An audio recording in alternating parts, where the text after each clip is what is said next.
BECs, recebíveis imobiliários, o BECRI, tanto no dia 29, depois no dia 31, o fundo soltou 2 fatos relevantes. Ele é administrado pela BRL Trust e gerido pela Banestes DTVM, tem 47.277 cotistas.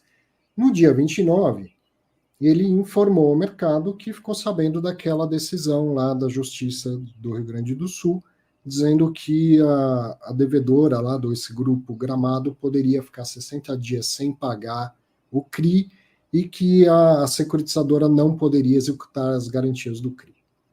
E aí ela está falando, ó, em razão da exposição do meu fundo Banestes aos CRIs de tal e tal série, eu estou aqui dizendo para o mercado o que está acontecendo e que a gestora está buscando, tanto a administradora e gestora, veja o detalhe, ó, administradora e gestora estão buscando informações junto ao agente fiduciário dos CRIs sobre o caso e manterão os cotistas e o mercado informado. Então, esse foi o fato relevante do dia 29. Depois, no dia 31, informaram que essa ação foi extinta, e eu já conto esse caso todo aí, o passo a passo. Então, acabou esse negócio de não poder cobrar, de estar autorizado a não pagar a securitizadora e da securitizadora não poder executar garantia, isso aí acabou, porque a própria empresa desistiu dessa ação e a justiça extinguiu essa ação. Então a gente conta o que aconteceu e aí chegamos ao final, pelo menos essa semana, desse assunto. Então vamos lá. O devedor aí, Gramado Parques, que inclui 4 empresas, entrou na justiça. Em primeira instância, uma juíza autorizou a que a empresa ficasse legalmente 60 dias, até 60 dias, sem pagar a securitizadora, e que a securitizadora não poderia exercer as garantias. Uma das garantias é justamente as ações da empresa. Então, e tem esse lance nos fundos high yield. Você vai ver a garantia, é aval dos sócios, vai até no carro do cara ali, né, na casa onde ele mora com a família e tal. Tem um monte de garantia. E a juíza falou, não pode executar as garantias. Especificamente, uma que é as ações das empresas, ou seja, que faz com que a credora, né, a securitizadora, possa tomar o controle da empresa e com isso tomar as decisões. Essa especificamente, ela falou, só pode com autorização judicial exercer essa garantia. Bom, e aí, evidentemente, assim, a justiça tem uma decisão, cabe recurso dessa decisão. Veio o recurso vai para a instância seguinte, e o desembargador vou manter a possibilidade de ficar 60 dias sem pagar, vou manter a possibilidade de não executar algumas das garantias, mas não vou manter a obrigação de só poder trocar o controle da empresa com autorização judicial. Isso não. Está lá no termo de securitização tal, caiu esse escudo. Então, ato seguinte, securitizadora foi lá, cumpriu essa parte das garantias, tirou o diretor-presidente da Gramado Parques e indicou um novo diretor-presidente, porque agora a Forte Securitizadora é a principal acionista dessa empresa. E indicou um outro diretor-presidente. Provavelmente, primeiro ato do novo diretor-presidente. Chamou o jurídico e falou, desiste dessa ação.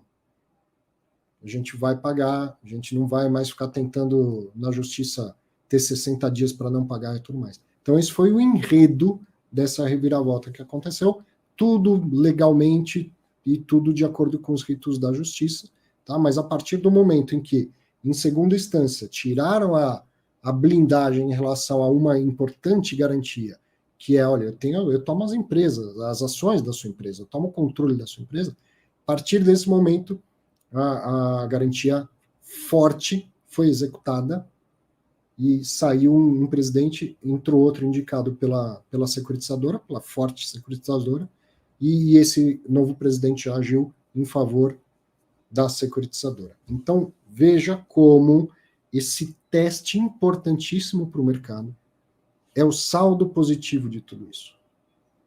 As garantias estão sendo executadas, estão prevalecendo, inclusive, na justiça.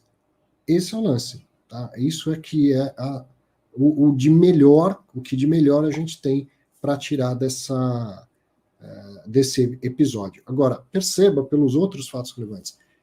Gramado não está pagando e outros não estão pagando. Outros tantos não estão pagando, certo? E aí a Vortex está fazendo o papel dela, está noticiando ao mercado, os agentes fiduciários estão fazendo o papel dela.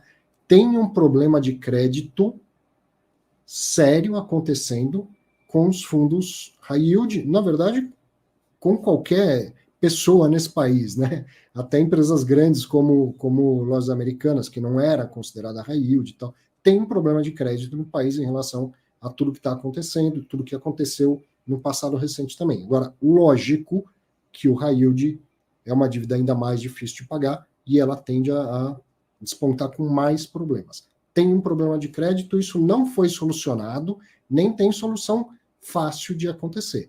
Mas o grande teste desse mercado, que é as garantias, esse é o lado positivo dessa história. Comentários, senhores?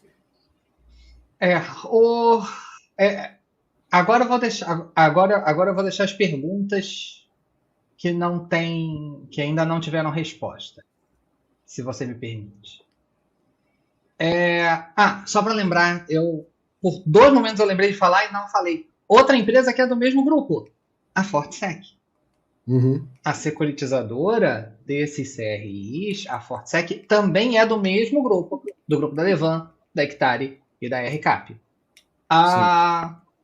Perguntas que não querem calar. Se houve a execução das garantias, porque assim, Arthur, até onde eu lembro, eu acho que essa execução de garantias não foi ainda comunicada oficialmente, não saiu nenhum fato relevante de lugar nenhum, eu acho que isso está rodando na Rádio Corredor, se eu não me engano. Confirma? Ou isso passou em algum... Talvez tenha tido fato relevante da securitizadora, ou seja, fato relevante do CRI. Talvez. Então, eu só estou dizendo isso. Eu não quero afirmar que não teve, porque pode ser que tenha tido algum fato relevante que a gente não viu, que é do CRI. Tá? Mas de fundo imobiliário eu não vi nenhum falando a respeito das demais garantias. Exato. Então, assim... E, aliás, a gente ficou sabendo desse mais por causa da questão judicial, da decisão judicial. Sim, sem dúvida, sem dúvida. O que a Vortex nos mostrou naquele fato relevante que envolve 4 fundos? Tem um monte.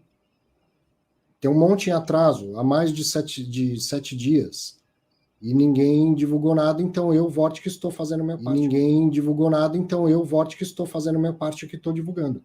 Agora, esse do GPK, por conta da ação na justiça e o excelente trabalho da imprensa, todo mundo ficou sabendo. Sim, e aí assim, em primeiro lugar, um comentário aqui, que a Vortex ainda não comentou sobre essa desistência da ação, não soltou, os fundos dela ainda não soltaram fato relevante. O único que soltou foi o Becrey, que tem uma participação pequena nessa operação como um todo. A BR Trust, que é a gestora, e o Banestes, que é a BR Trust como administradora, e a Banestes como gestora, é que soltaram primeiro a informação.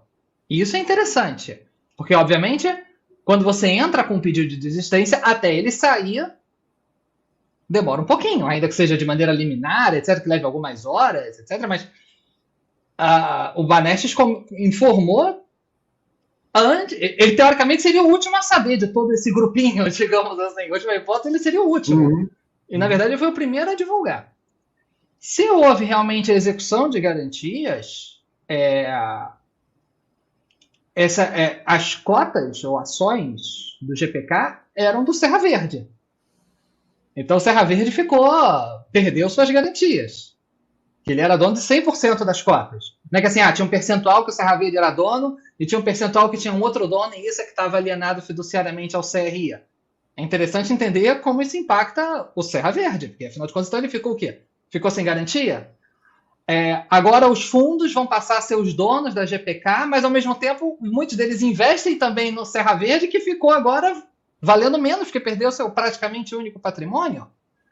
É interessante ver, de novo, esse emaranhado, como é que eles vão comunicar isso na segunda-feira, já a crítica por terem comunicado, por só comunicarem na segunda-feira, já que a BRL Trust teve tempo de publicar ainda na sexta-feira. Inclusive, eu estou até com o Clube FII aberto aqui, para ver se eventualmente alguém soltou isso no fim de semana. Até agora, todos silentes.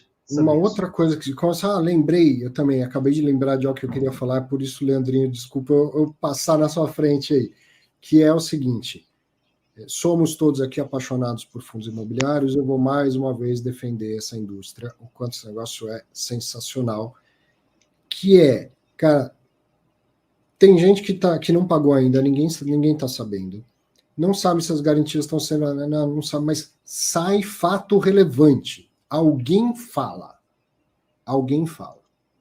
Sim. Tá certo? Tem um sistema... Às vezes alguém que nem está tão dentro da história, né? Digamos assim, alguém que não está nem...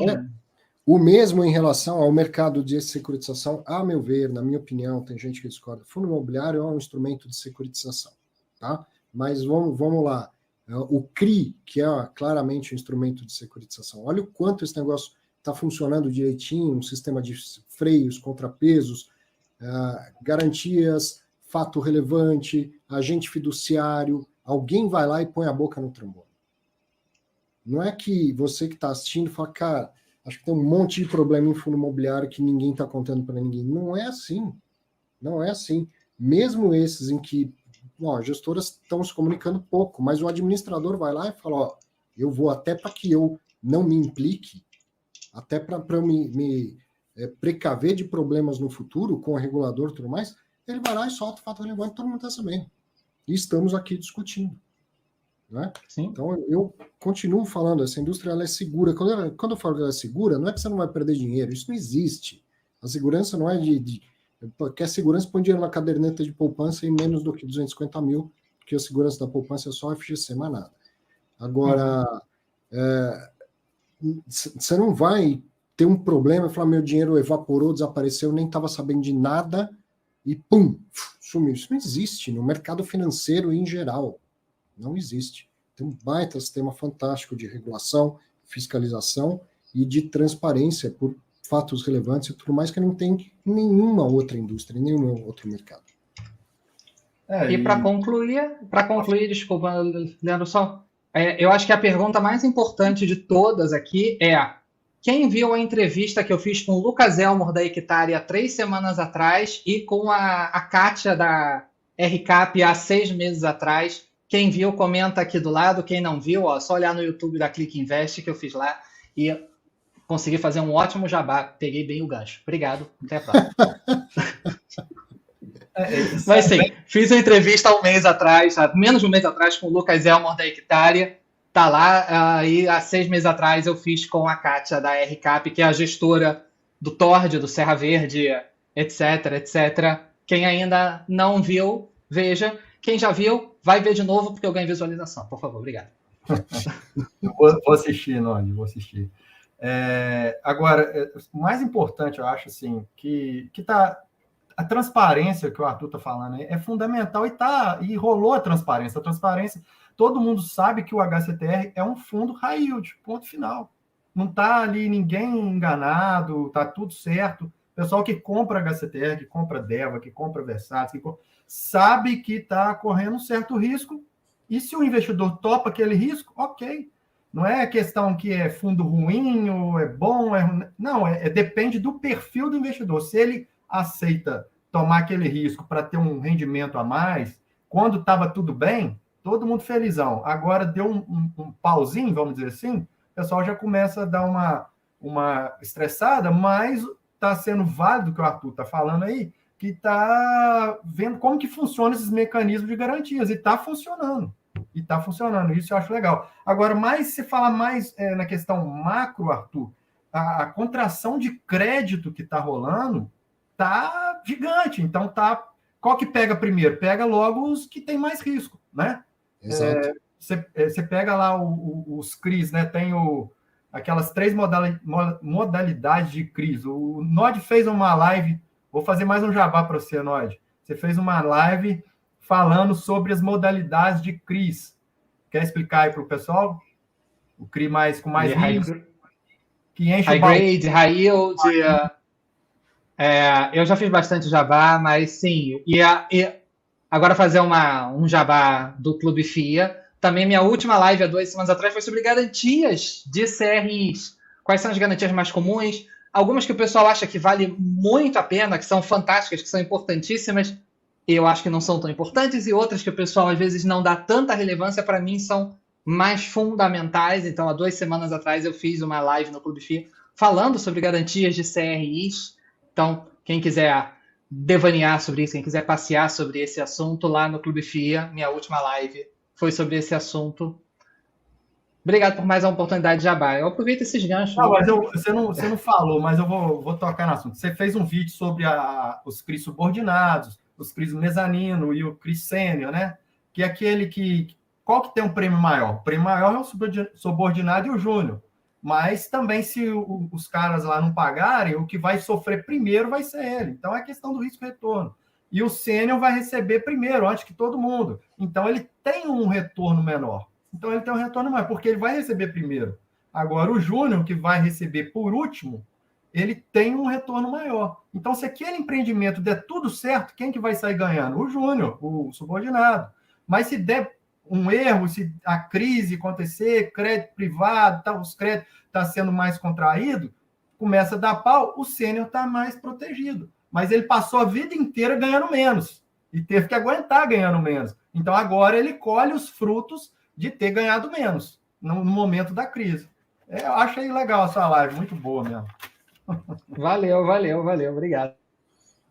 O Mário está comentando aqui, ele tem HTCR e sempre soube dos riscos, por isso nunca passou de 1% da carteira de FIIs. É isso, né? Perfeito. Da minha carteira de FIIs, nunca passou de 0%.